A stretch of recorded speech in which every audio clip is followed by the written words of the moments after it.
Barney and Betty Hill took a spontaneous trip on the last night of their makeshift honeymoon.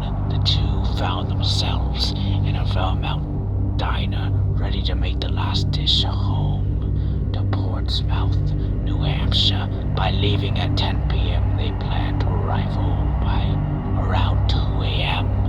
On the road, Betty noticed a particular bright star, perhaps a planet in the sky. When this celestial object began changing its course in an erratic manner, Betty was convinced it was a UFO. As the object grew closer, Barney pulled the car to a stop and, a gun in hand, got out to investigate. As he approached the object, Barney saw what he would later describe as a pancake-like disc, glowing with brilliant white light that was about the size of a jet. Fleeing back to his car, he and Betty tried to evade the vessel, but were instead overcome with an intense drowsiness and immediately fell unconscious. The couple pulled into their driveway around dawn, unable to recall what had happened. 2 hours of memory seemed to have been wiped from both their minds. When numerous residents of Berkshire Country, Massachusetts, individually reported having seen a UFO on September 1st, 1969, authorities were at a loss for an explanation. Thomas Reed was 9 years old at the time, in the car with his mother, brother, and grandmother. The last night, the family noticed a group glowing orbs dash out of the roadsides trees. Reed claims that something outstanding happened when heading home. His family approached Sheffield Bridge. It came to a stop off the right side of the road. He recalled the glowing orbs. Everything got really calm. It was like being in the middle of a hurricane. There was a barometric change in pressure. It was just like a dead silence. Then there was an eruption of crickets and frogs, and it got really loud, and that was it. Then the family suddenly found itself back in the car, but they had inexplicably lost 2 hours of memory. Stranger still, Reed's mother and grandmother had somehow switched car seats. Whitley Strieber has written fiction for more than 40 years, with noticeable titles including the horror novels The Woven and The Hunger. Strieber contends that his writing streak was interrupted one night in the late 80s by an alien abduction in upstate New York. Strieber recounted this experience in his non-fiction title, Communion. In 1987, the alleged incident occurred on the night of December 26, 1985, as Strieber slept alone in his cabin in the woods. Woken by a strange noise, he purportedly saw a small, non-human entity approaching his bed. Suddenly, it was morning. Not only had he awoken disoriented, but he felt oddly aggressive too. It was during a session of regressive hypothesis. A few months later, that some of the memories returned. According to Strieber, beings that he has since referred to as visitors entered his room and abducted him. While seen as a work of fiction added to his catalog of alien stories by many, Strieber never wavered from his position. In fact, his later work only doubled down on the notion that aliens were visiting him. In his book, The Key, A True Encounter, Strieber detailed another alien encounter that he claims took place in Toronto. Asleep in his Delta Chelsea hotel room in the middle of the night on June 6, 1998, Strieber claimed to have been visited by another mysterious stranger. I got up to open the door, thinking it was the room service waiter. Strieber recalled it was not. It was a man I described as about 5.5 feet tall, older looking, like some one in his 70s. He wore dark-colored clothing and a turtleneck and charcoal slacks. Stripper claimed the visitor stood motionless by the window for nearby an hour, expounding on the dangers of creating an intelligence more evolved than its creator. Stripper said, "Extraordinary conversation I have ever had in my life. Many are skeptical of Stripper's alien abduction claims."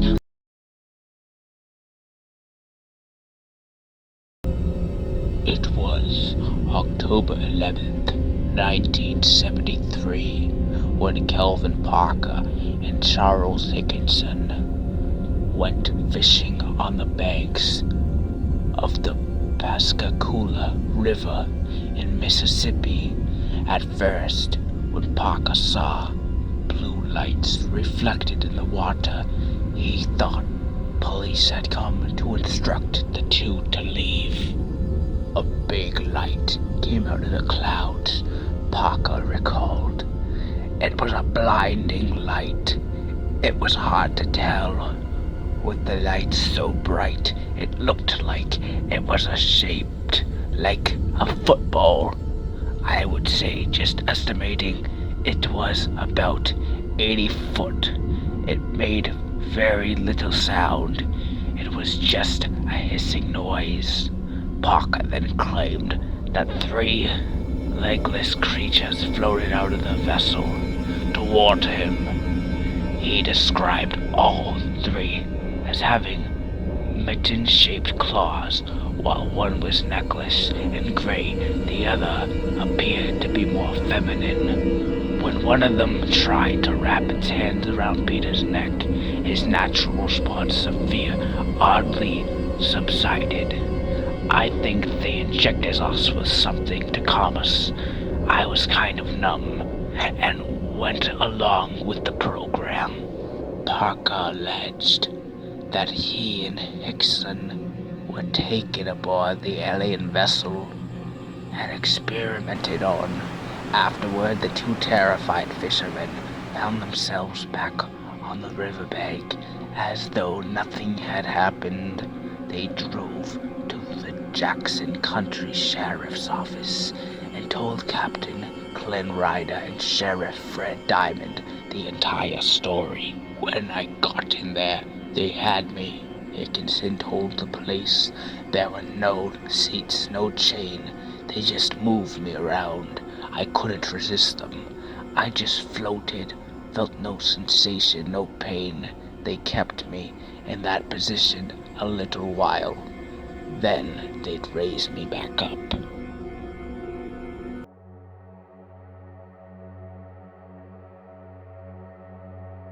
In 1954, 2 Venezuelan teenagers claimed that they found a UFO in the woods and were only able to escape with their lives after fighting off small, hairy aliens. Brazilian journalist João Martins covered the alleged experience in 1957 and asked readers to send in their own. That's when he was contacted by farmer Antonio Villas Boas. Martins paid for the 23-year-old's travel expenses and put him up in Rio de Janeiro, where Dr. Oliver Fontes examined him. Boas claimed that he experienced an alien abduction one day after reading Martin's article chronicling the Venezuela incident, which seemed rather convenient. Boas said he had been working nights in his family's field in order to avoid the hot daytime temperatures. On October 16, 1957, he purportedly saw a red star above the fields near Sao Francisco del Sales. As it approached, Boas claimed that at top The egg-shaped craft was a cupola containing a rotating red light. As the vessel extended its 3 legs to Earth, Boas claimed that he tried to flee but was captured by 5-foot-tall beings wearing gray overalls and helmets and then taken aboard their ship. Boas alleged that the beings' eyes were blue and small, and their communication consisted of animal-like sounds. After blood was taken from his chin, Boas purportedly placed into a room filled with a strange gas, which caused him to feel severely ill. Boas later became a successful lawyer who created models of the UFO from his story in his spare time, while Walter Buller, the Brazilian UFOlogy group SPEDV, visited him in 1962 and published a report on his story.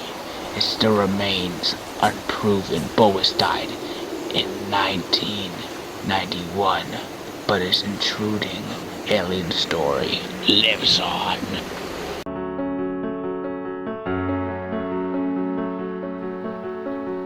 On October 21st, 1978, Australian pilot Frederick Valentich disappeared into thin air.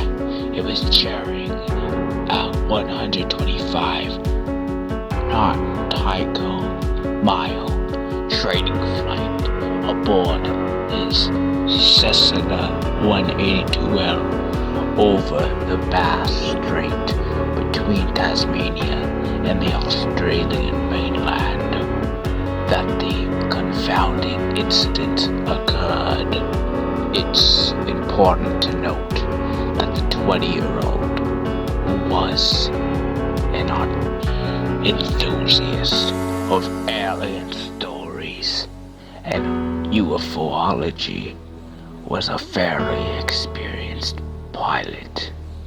At 7:06 p.m., while at 4,500 feet after departing Moorabbin to reach King Island, Valentich reported that an unidentified craft was following him. Melbourne Flight Service insisted that there was no traffic near him, but the pilot was adamant a large vessel was on his tail. He explained that it had 4 bright lights and suddenly passed 1,000 feet above him at remarkable speed. For 5 straight minutes, Valentich described its movements in shiny metallic exterior. Suddenly, Valentich experienced engine trouble. Melbourne Flight Service asked him once again, what did the aircraft look like? It's hovering, and it's not an aircraft, were his final words. The last sound radio officials heard was a realistic scrapping sound.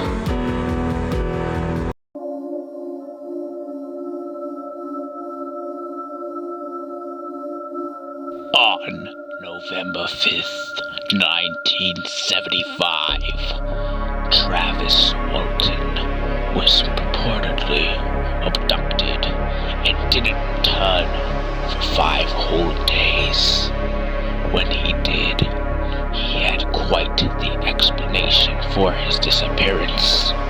Dismissed as a mentally unstable liar, Walton chronicled his alleged alien stories and the Walton Experience 3 years later, which was adapted into the science fiction classic Fire in the Sky. Walton's abduction began after a long day's work in Site-Griefs National Forest near Heber, Arizona. Walton and his 6-man group of lodgers were returning home when they allegedly spotted a shiny disc spanning 40 feet in diameter, hovering in the sky above them. It was a metallic, glowing disc, making some very strange sounds, he recalled. The closer I got to it, the more scared we all got, and they were swearing at me to get away from there. And when I got up close, it suddenly got louder and started to move. Walton then claimed that non-human beings abducted him and experimented on him until he fought them off.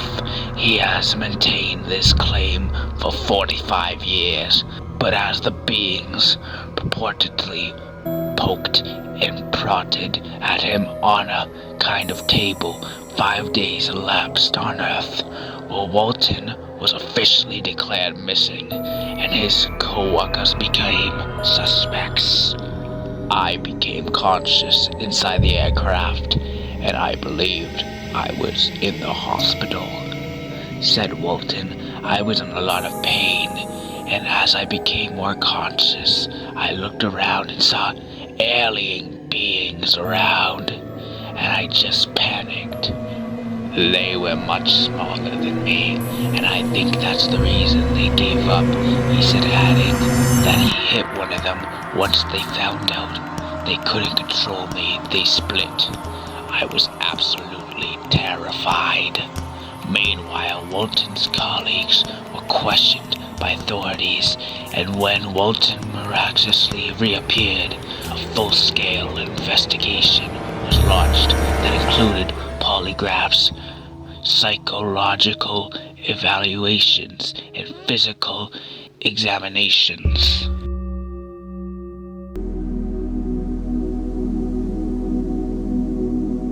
Audrey and Debbie Ewins not only claimed that aliens exist, but that alien abductions do too, and they've experienced them. I was probably about 5 years old or so, said Audrey, and a bright blue light would come into the room, and the door would open, and there would be like a froggy kind of misty blue light just shining through the whole house, and these two figures would come in. Through Audrey's first alien abduction allegedly occurred during her childhood, she claimed these visitations continued well into adulthood. We have been together on abductions, stated Audrey. We have been up in the crafts and seen a house from above, so we realized they are not from here. They are very good at mind erasing, or whatever you want to call it. They'll leave you with bits and pieces of things you can remember. Debbie added, I remember one time being on a spaceship and standing there on the spaceship, and the floor and the walls disappeared, and I was staring at the Earth.